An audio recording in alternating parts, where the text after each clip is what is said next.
کرم زمین رب پر۔ بسم اللہ الرحمن الرحیم۔ کل ہم نے پڑھا تھا فساد فی المفرد کے بارے میں، اور آج ہمارا سبق ہے فساد فی الکلام کے بارے میں۔ یعنی فساد فی المفرد کس طرح ہوتی ہے کہ جب کلمہ تنافر حروف غرابت اور مخالفت قیاس سے خالی ہوگا تو فساد فی المفرد ہوگی، یعنی پھر وہ کلمہ جو ہوگا وہ فصیح ہوگا۔ اور آج ہم پڑھیں گے فساد فی الکلام کے بارے میں۔ تو فساد فی الکلام یہ ہے کہ خلوصہ، اس کی تعریف یہ ہے کہ خلوصہ من ضعف تالیفی و تنافر الکلمات و تاکید ما فصاحتها۔ فساد فی الکلام یہ ہے کہ اس کلام کا خالی ہونا ضعف تالیف سے، تنافر کلمات سے اور تاکید سے، ما فصاحتها، اس کی فساد کے ساتھ ساتھ۔ یعنی اگر کلام میں دیکھا جائے تو ہر جو کلمہ ہوگا وہ فصیح ہی ہوگا، لیکن اس میں ضعف تالیف اور تنافر کلمات یا تاکید کے پائے جانے کی وجہ سے وہ کلام فصیح نہیں رہے گا۔ اگر جو اس کے جو مفردات ہیں یا جو کلمات ہیں وہ فصیح ہی ہوں گے، لیکن وہ کلام فصیح نہیں ہوگا۔ کیوں؟ کیونکہ ضعف تالیف پایا جائے گا، یا تنافر کلمات پایا جائے گا، یا تاکید پائی جائے گی، تو وہ کلام فصاحت سے نکل جائے گا۔ تو فساد فی الکلام کے لیے اگر کلام فصیح ہے تو اس کے لیے ضروری ہے کہ یہ ان تینوں چیزوں سے خالی ہو۔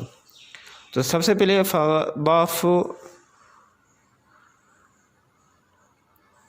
ضعف کی تعریف یہ ہے کہ کلام کا کسی مشہور نحوی قاعدے کے خلاف ہونا۔ الضعف کون الکلامی مخالفاً علی القانون النحو المشہوری، کلام کا کسی نحوی مشہور قانون کے خلاف ہونا۔ اس کی مثال دی ہے جیسے ضرب غلامہ زیدن۔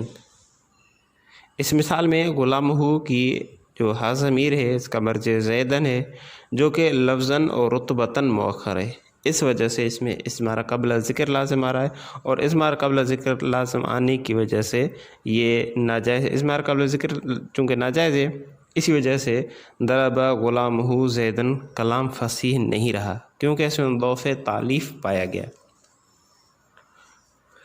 دوسری یہ تھی کہ تنافر کلمات سے اس کا خالی ہونا۔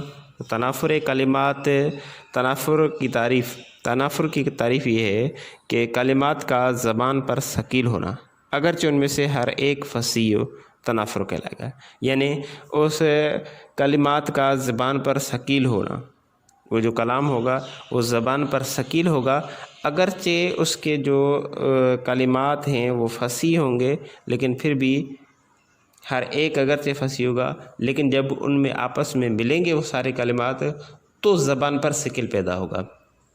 یعنی اس کو یوں سمجھیے کہ اگر ایک ایک لفظ کی طرف دیکھا جائے گا تو فصیح ہی ہوگا، لیکن جب ان کو آپس میں ملایا جائے گا اور ان کو ترکیب دی جائے گی، وہ کلام بن جائے گا، تو پھر اس وقت یہ زبان پر ثقل ہوگا، اور زبان پر ثقل کے پیدا ہونے کی وجہ سے تنافر کلمات پایا جائے گا اور کلام فصاحت سے نکل جائے گا۔ اس کی مثال دیکھیں، جیسا کہ شاعر کا قول ہے وَلَيْسَ قُرْبَ قَبْرِ حَرْبٍ قَبْرُ، حربی کی قبر کے قریب کسی کی قبر نہیں۔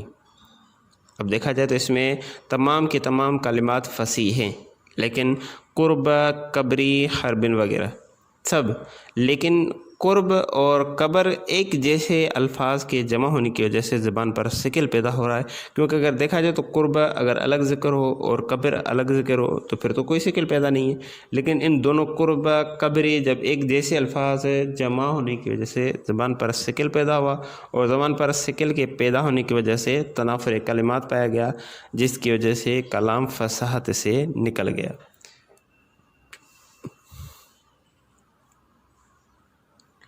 دوسری مثال ہے وقولہ کریم متا امدحہ والورا معی واذا ما لمتہ وحدی۔ وہ ایسا سخی مرد ہے، جب میں اس کی تعریف کرتا ہوں تو قوم میرے ساتھ ہوتی ہے، اور جب میں اس کی ملامت کرتا ہوں تو میں تنہا اس کی ملامت کرتا ہوں۔ تو یہ کلام اس لیے فصیح نہیں ہے کہ ایک تو اس میں 2 مرتبہ امدحہ آ گیا، اور دوسرا یہ کہ ہا اور ہا کے جمع ہونے کی وجہ سے زبان پر شکل پیدا ہو رہا ہے، جس کی وجہ سے یہ کلام فصاحت سے نکل گیا۔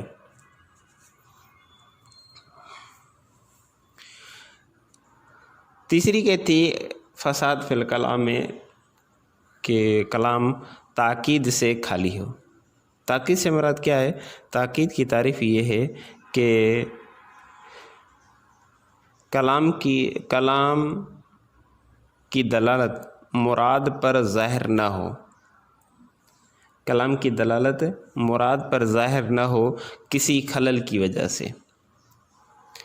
اب خلل کی 2 صورتیں، یا تو خلل نظم میں ہوگا یا انتقال میں ہوگا۔ نظم کی مثال یہ ہے اور انتقال کی مثال آگے آ رہی ہے۔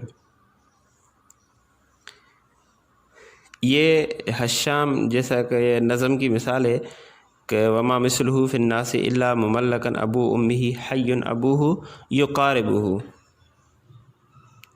یہ حشام بن عبد الملک بن مروان کے ماموں ابراہیم کے بارے میں فرزت کا قول ہے۔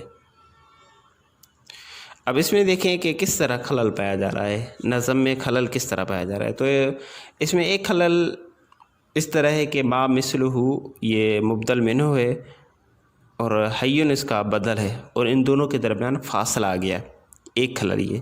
دوسرا خلل یہ ہے کہ مملکن مستثنیٰ ہے اور حیون مستثنیٰ منہ ہے، یعنی تقدیم کی وجہ سے خلل آ گیا کہ مستثنیٰ پہلے آ گیا اور مستثنیٰ منہ بعد میں آ گیا۔ تیسرا یہ ہے کہ ابو امہ مبتدا ہے اور ابوہ خبر ہے، ان کے درمیان فاصلہ آ گیا، یعنی مبتدا خبر کے درمیان فاصلہ آ گیا، تو یہ تیسرا خلل۔ چوتھا خلل یہ کہ حیون موصوف ہے اور یقاربہ صفت ہے، اور ان کے درمیان یعنی موصوف صفت کے درمیان بھی فاصلہ آ گیا۔ تو اس مثال میں 4 قسم کے خلل پائے جا رہے ہیں، 3 فاصلے کی صورت میں، 1 تقدیم کی صورت میں۔ اب اس خلل کے پائے جانے کی وجہ سے کلام کی جو مراد ہے، کلام کی جو دلالت ہے، وہ اصل مراد پر ظاہر نہیں ہو رہی، ان خللوں کی وجہ سے۔ یہ جو 4 خلل اس شعر میں پائے گئے، تو اصل جو شعر ہے وہ اس طرح ہے، لیس مثلہ حی یقاربہ الا مملکن ابو امہ ابوہ۔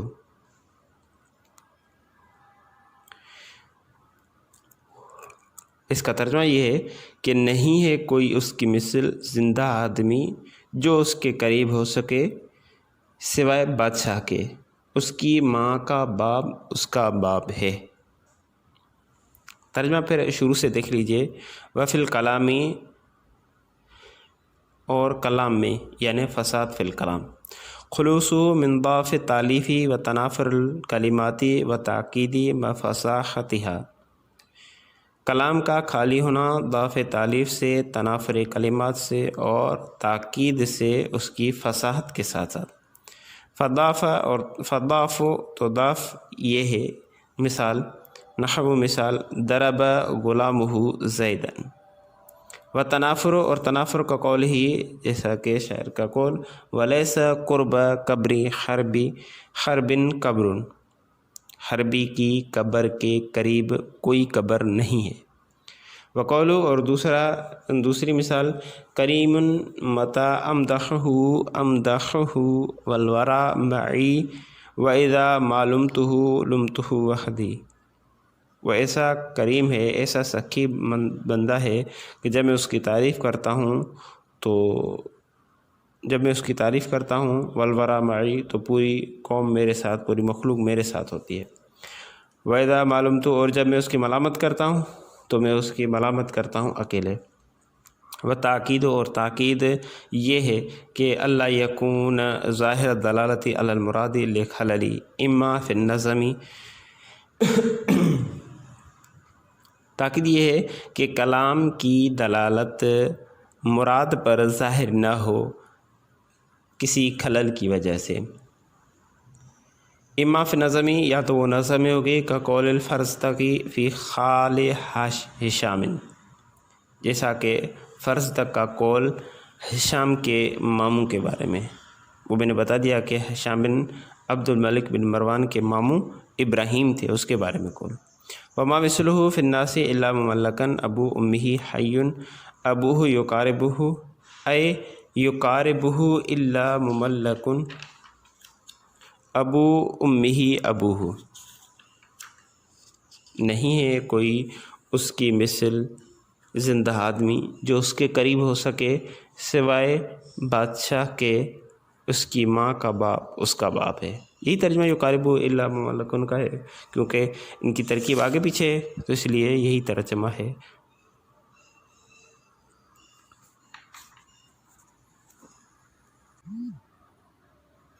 باقی بقیہ جو اس میں تاکید پائی جا رہی ہے اور خلل پایا جا رہا ہے نظم میں، تو نظم میں ہم نے پڑھ لیا، باقی انتقال میں خلل کس طرح ہوتا ہے وہ انشاءاللہ کل پڑھیں گے۔